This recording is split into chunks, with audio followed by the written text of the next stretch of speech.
अस्सलाम वालेकुम, मैं हूं रिजवान शरफ। 27वीं तरमीम के नतीजे में जिस तरीके से पाकिस्तान की पूरी अदलिया और अदलिया के निज़ाम को जकड़ दिया गया और उसको एक मातहत इदारा बना दिया गया और उसके अंदर अपनी मर्ज़ी से तब्दीलियाँ, अपनी मर्ज़ी से पोस्टिंग, अपनी मर्ज़ी से ट्रांसफ़र का जो सिलसिला शुरू किया गया, उसमें ऐसा लगता है कि अब किसी वक्त भी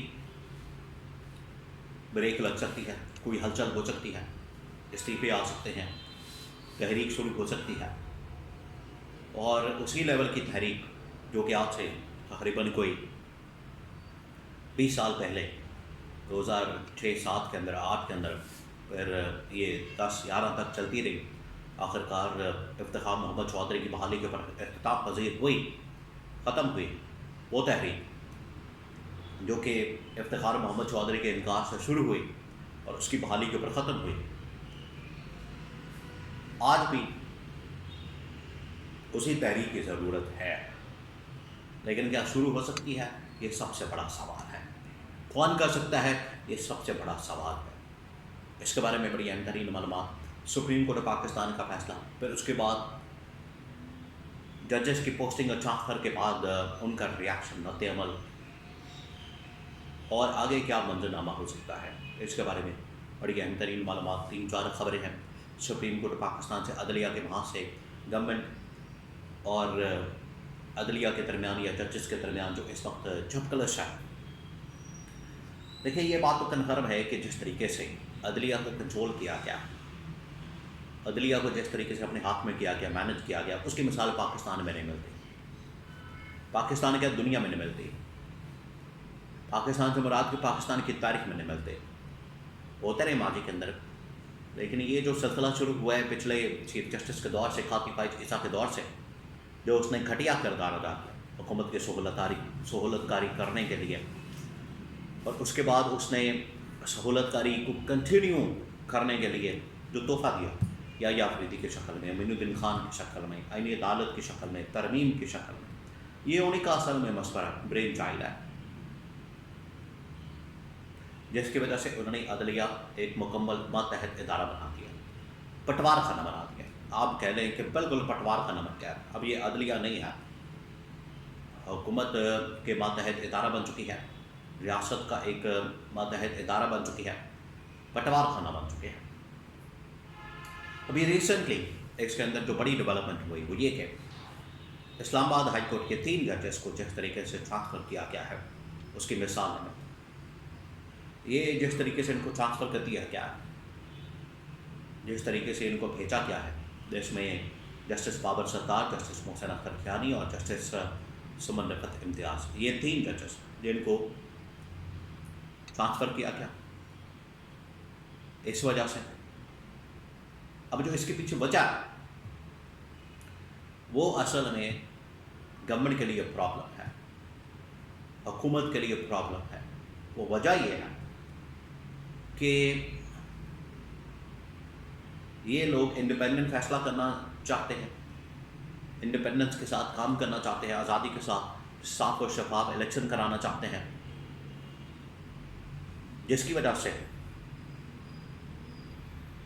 ये खटकते हैं निज़ाम को, हुकूमत को, गवर्नमेंट को।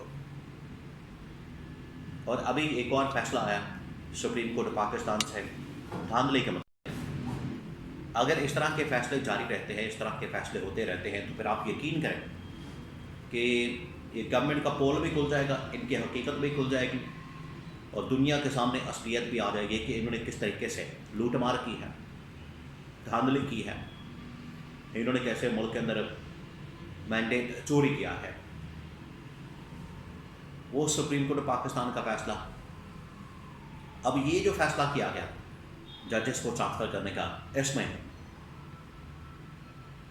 खबर ये है, बहुत सारे सोर्सेस ने क्लेम किया है कि किसी वक्त भी ये जजेस, ये 3, ना सिर्फ ये बल्कि मज़ीद वो जजेस जो आज़ादी के साथ काम करना चाहते हैं, वो अंडर प्रेशर आ गए हैं, वो जजेस और मुख्तलिफ़ अदालतों से जजेस किसी वक्त भी इस्तीफ़ा दे के बाहर आ सकते हैं। ना सिर्फ वो बाहर आ सकते हैं, वकील के साथ मिल सकते हैं, इमरान खान से मुलाकात कर सकते हैं और पूरी एक तहरीक चला सकते हैं। ابھی چند دن پہلے کراچی کے اندر بھی ایک بہت بڑے کنونشن کا، وکلا کنونشن کا یا تقریب کا اہتمام کیا گیا، وہاں پر انتظام کیا گیا، جس کے اندر ٹاپ کے چوٹی کے لوائرس نے، وکیلوں نے خطاب کیا، علی احمد خرد، حامد خان اور اس طرح کے ٹاپ کے لوائرس، اور وہاں پر انہوں نے جو آج عدلیہ کے حالات ہیں، آج جو پاکستان کے اندر آئین کے حالات ہیں، آج جو ملک کے اندر عدلیہ کا جو اس وقت حال کر دیا گیا ہے، حشر کر دیا گیا ہے، اس کے اوپر کھل کھلا کے بات کی اور بتایا کہ کس طریقے سے پورے نظام کو کنٹرول کیا گیا ہے، خاص طور پر عدلیہ تباہ و برباد کر دیا گیا ہے۔ اس کے لیے ضروری ہے کہ ہم باہر نکلیں، احتجاج کریں، پروٹیسٹ کریں، تحریک چلائیں۔ اگر ہم یہ نہیں کرتے تو عدلیہ مکمل طور پر ختم ہو جائے گی، عدلیہ کا ادارہ مکمل طور پر ختم ہو جائے گا۔ پھر آپ انصاف کی امید مت رکھیں، انصاف کی توقع مت رکھیں، پھر آپ کسی سے کچھ بھی امید نہ رکھیں، یہ کہا گیا۔ بڑا اہم ترین معاملہ، تو یہ جو فیصلے کیے گئے ہیں اس سے بالکل ثابت ہو گیا کہ 27ویں ترمیم، یہ 27ویں ترمیم کا ہی نتیجہ ہے کہ 27ویں ترمیم کے پیچھے جو مقصد تھا، اس کے پیچھے جو وجہ تھی، وہ یہی تھی کہ کسی طرح سے عدلیہ کو کنٹرول کیا جائے، اور جو بھی جج تھوڑا سا بھی چونچا کرنے کی کوشش کرے، حکومت کے خلاف جائے۔ دیکھیے، جو ڈویژن آف پاور ہے، ڈائیکاٹمی آف پاور ہے دنیا کے اندر، یہ تو آگے اوپر آ کے بیٹھ گئے، جمہوریت کے نام کے اوپر آمریت اور فسطائیت اور یزیدیت اور ملوکیت ان لوگوں نے مسلط کر دی ہے، ورنہ کسی جمہوریت کے اندر اس طرح سے نہیں ہوتا جو ان لوگوں نے یہاں پر کرنا شروع کر دیا ہے۔ دنیا کے اندر کہیں کوئی مثال نہیں ملتی جو انہوں نے کیا ہے۔ وہ یہ کہ عدلیہ کو اپنے کنٹرول میں کر لیا، اس کو پٹوار خانہ بنا دیا۔ اب یہ ججز کو پہ ڈپینڈ کرتا ہے کہ وہ کیا کرتے ہیں، اور اس میں ججز کا کردار بہت اہم ہے۔ یہ جو 27ویں ترمیم کی گئی، اس کا جو مقصد تھا وہ اب سامنے آ گیا۔ اس مقصد کے لیے ان لوگوں نے 27ویں ترمیم کی تھی تاکہ کوئی بھی معاملہ ہو اس کو بڑے آسانی سے مینج کیا جا سکے۔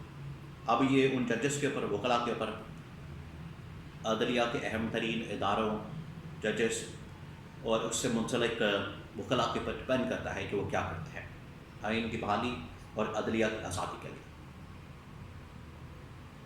کیا وہ دوبارہ سے تحریک شروع کر سکیں گے؟ بہت بڑا سوال ہے۔